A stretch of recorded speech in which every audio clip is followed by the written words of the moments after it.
Hello दोस्तों, मैं हूं संदीप और मेरे चैनल में आपका स्वागत है। आज की वीडियो में हम इजराइल पैलेस्टाइन का जो कॉन्फ्लिक्ट है उसकी हिस्ट्री को जानने की कोशिश करेंगे। इन दोनों कंट्री को लेकर मेरा पहला वीडियो बन चुका है जो आपको आई बटन में मिल जाएगा। तो चलिए शुरू करते हैं। तो पहले हमें जानना होगा ज्यूस कौन है। दोस्तों, जो इजराइल के सिटीजन है उनको ज्यूस बोला जाता है। एक पर्टिकुलर रिलीजन है वो। तो ये जो दुश्मनी है ये शुरू हुआ था 1000 साल पहले, तब जो यूरोप में जो ज्यूस थे वो फैले हुए थे। ठीक है, लेकिन क्रूसेड के बाद क्या हुआ, जो क्रिश्चियंस थे वो ज्यूस को मानना शुरू करते, एक के बाद एक वो ज्यूस को मानने लगे। क्यों? उसके पीछे वजह था एक र्यूमर। क्रिश्चियन को बोला गया कि जो जीसस क्राइस्ट है उनके मरने के पीछे जो जिम्मेदार थे वो थे ज्यूस, तो फिर वो ज्यूस को मानने लगे।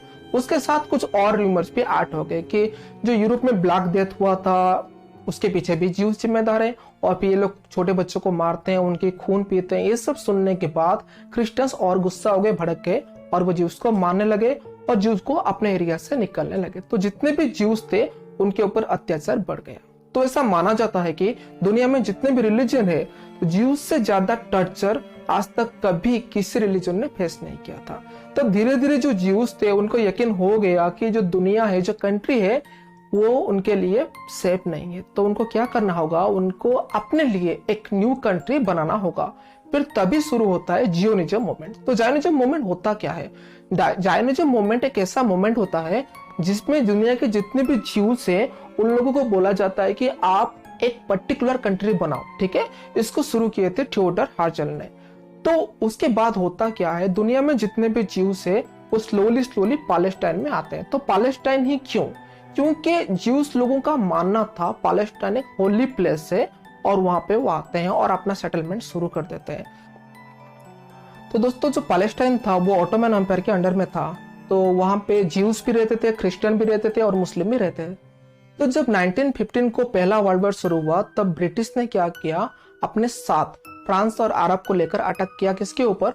ऑटोमन एम्पायर के ऊपर। वहां पे ब्रिटिश अरब को प्रॉमिस करते हैं कि अगर आप हमें जंग में सपोर्ट करोगे तो हम आपको जो पर्टिकुलर ऑटोमन एम्पायर का एक बड़ा वाला हिस्सा दे देंगे, जिसको लेकर आप अपनी अरब कंट्री का बड़ा बनाना। तो यहाँ पे अरब का ड्रीम था कि वो अपनी कंट्री को सीरिया से लेकर यमन तक खींचे, बड़ा करे, इसलिए वो राजी हो जाता है। और दूसरी तरफ एक जो बेलाफोर पैक्ट होता है, या फिर हम बोल सकते हैं बेलाफोर डिक्लेरेशन होता है। तो बेलाफोर डिक्लेरेशन में क्या होता है, उनका जो प्राइम मिनिस्टर थे, ठीक है, ब्रिटेन का, वो प्रोमिस करते हैं किसको? ज्यूस को, कि युद्ध के बाद हम तुम्हें भी अपना एक सेपरेट कंट्री बनाने का चांस देंगे, तुम्हें मदद करेंगे ताकि तुम पैलेस्टाइन के पास अपना एक सेपरेट कंट्री बनाना। और तीसरी तरफ वो क्या करते हैं, फ्रांस के साथ भी एक पैक्ट बना देते हैं। ठीक है, फिर जब युद्ध खत्म हो जाता है तो ऑटोमन एम्पायर हार जाता है। उसके बाद ब्रिटिश क्या करता है, ब्रिटिश टोटली मिडिल ईस्ट को दो हिस्से में डिवाइड कर देता है। एक हिस्सा ब्रिटिश खुद लेता है और दूसरा हिस्सा वो फ्रांस को दे देता है, और जो पैलेस्टाइन एरिया था वो खुद अपने अंडर में वो ले जाता है। जर्मनी में जब हिटलर अपनी पावर में आता है तो फिर वो क्या करता है, वो जेनोसाइड करना शुरू कर देता है। जितने भी ज्यूस होते थे जर्मनी में वो सबको एक के बाद एक मारना शुरू करता है। वो अपने गैस चैम्बर में लगभग 45 लाख ज्यूस को मारता है। तो हुआ क्या, जितने भी ज्यूस जर्मनी में थे सब अपनी जान बचाकर दूसरे कंट्री को भागने लगे। कुछ जाते हैं यूके, कुछ जाते हैं यूएस, और बाकी जितने भी ज्यूस है सब आकर बस जाते हैं पैलेस्टाइन में। ठीक है, तो वहां पे पहले से पैलेस्टाइन के सिटीजन थे, तो उन दोनों में कॉन्फ्लिक्ट होना शुरू हो जाता है। और वहां पे दूसरी तरफ क्या होता है, पैलेस्टाइन एक नेशनल मूवमेंट शुरू हो जाता है। पैलेस्टाइन बोलते हैं कि हमें खुद के लिए एक सेपरेट पैलेस्टाइन कंट्री मिलना चाहिए। तो तब वहां पे रूल करता था ब्रिटिश, तो मजबूर होकर ब्रिटिश वहां से चला जाता है और 1948 को जो हमारा पैलेस्टाइन था वो फ्री हो जाता है। लेकिन ज्यूस और पैलेस्टाइन सिटीजन में कॉन्फ्लिक्ट होना शुरू हो जाता है। तभी नया नया बना था हमारा यूएन, यानी कि यूनाइटेड नेशन। तो जो यूएन होता है वो इंटरफेयर करता है, वो एक पार्टीशन एक्ट बनाता है जिसकी वजह से वो डिसाइड करेगा कितना % एरिया ज्यूस को मिलेगा और कितना % एरिया पैलेस्टाइन को मिलेगा। ठीक है, तो उसके बाद जो हमारा यूनाइटेड नेशन है उसको रिलीज करता है कि पार्टीशन एक्ट, उस पार्टीशन के हिसाब से 45% एरिया पैलेस्टाइन को दिया गया, वो अपना खुद का कंट्री बनाए, और 55% एरिया ज्यूस वालों को दिया गया, वो अपना खुद का कंट्री बना। तो एक छोटा सा प्लेस था जेरूसलम, जहां पे मुस्लिम भी रहते थे, क्रिश्चियन भी रहते थे और ज्यूस भी रहते थे। ठीक है, तो यूएन ने क्या किया, यूएन ने उस पर्टिकुलर प्लेस को किसी को भी नहीं दिया, वो अपने पास रख लिया। बोला कि ये जो जेरूसलम है वो इंटरनेशनल कंट्रोल के अंडर में रहेगा। ठीक है, तो उसके बाद डिस्प्यूट शुरू हो गया। तो जितना % मिला था ज्यूस को वो बहुत खुश हो गए और वो अपना वो एक कंट्री बनाया। 1948 में उस कंट्री का नाम दिया इजराइल। ठीक है, और बाकी के जो पैलेस्टाइन अरब थे वो बहुत गुस्सा हो गए, उनको लगा कि जस्टिफिकेशन नहीं है, वो सोचे कि हम इनके ऊपर अटैक करेंगे। ठीक है, अरब इजराइल वार में ये जो कंट्रीज थे उनको लगता था कि जो इजराइल है बहुत छोटा सा कंट्री है वो हार जाएगा, लेकिन ऐसा नहीं हुआ। ठीक है, तो वो डटकर मुकाबला करते हैं और जीत जाते हैं। 1949 को जब वार खत्म होता है तो इजराइल क्या करता है, वो बाकी का जो हिस्सा पैलेस्टाइन को दिया था यूएन ने, उस हिस्से को भी अपने पास ले लेते हैं। और जो गाजा स्ट्रिप होता है वो इजिप्ट के पास चला जाता है, और जो वेस्ट बैंक होता है वो जॉर्डन के पास चला जाता है, और फर्स्ट अरब इजराइल वार खत्म हो जाता है। लेकिन 1967 में दूसरा अरब इजराइल वार शुरू होता है। यहाँ पे फिर से इजिप्ट और जॉर्डन दोनों मिलके इजराइल पर अटैक करते हैं। ये जो युद्ध था इसको हम 6 डेज वार भी बोल सकते हैं, क्योंकि ये सिर्फ 6 डेज ही चला था, और इन 6 डेज में इजराइल ने फिर से हरा दिया जॉर्डन और इजिप्ट को, और जो बाकी का 2 हिस्सा था उसको हम बोल सकते हैं गाजा स्ट्रिप और वेस्ट बैंक, वो भी अपने अंदर ले लेता है। दूसरी तरफ क्या होता है, जो पैलेस्टाइन है वहाँ के जो सिटीजन थे वो अपने लिए एक सेपरेट कंट्री का मांग कर रहे थे। ठीक है, तो ये मांग तेजी से बढ़ रहा था, और 1964 में पीएलओ का फॉर्मेशन हुआ। पीएलओ का मतलब पैलेस्टाइनियन लिबरेशन ऑर्गेनाइजेशन।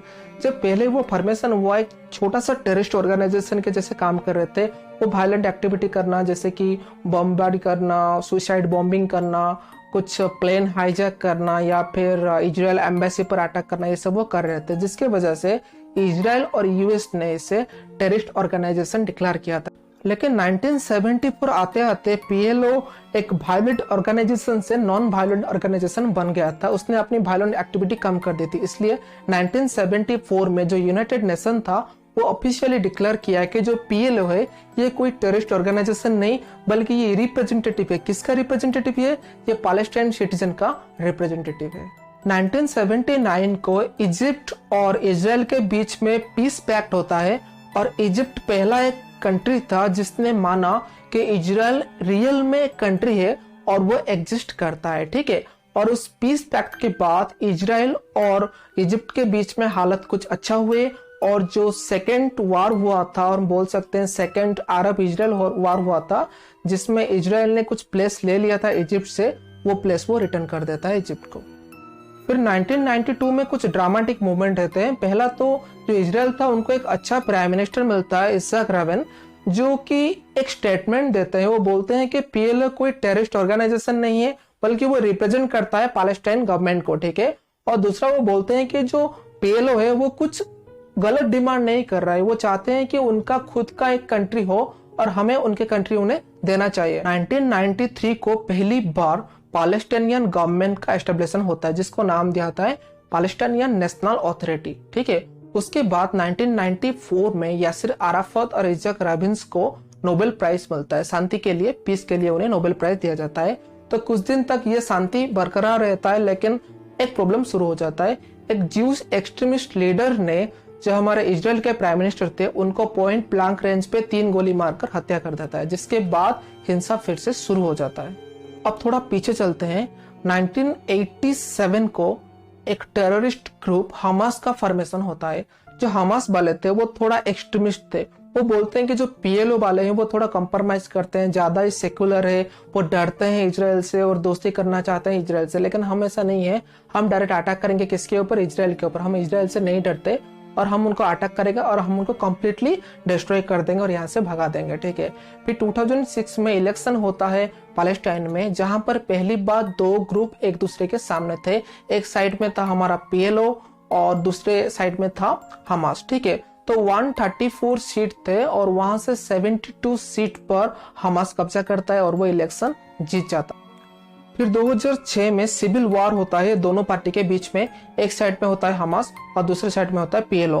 हमास और पीएलओ के सपोर्टर्स एक दूसरे को मारते रहते हैं और इस वार को बैटल ऑफ गाजा बोला जाता है। और इस बैटल ऑफ गाजा के बाद टोटल पैलेस्टाइन 2 हिस्से में डिवाइड हो जाता है। एक होता है गाजा स्ट्रिप जहां पे हमास राज करता है और दूसरा होता है वेस्ट बैंक जहां पे पैलेस्टाइन गवर्नमेंट राज करती है। ठीक है दोस्तों, आपको तो पता होगा हमास कुछ दिन पहले बहुत सारे रॉकेट लॉन्च किया था इजराइल के ऊपर। उसके बारे में मैंने एक स्पेशल वीडियो बनाया हूँ, वो आई बटन में आपको मिल जाएगा। ठीक है, तो ये था इजराइल और पैलेस्टाइन की हिस्ट्री। आई होप ये वीडियो आपको अच्छा लगे।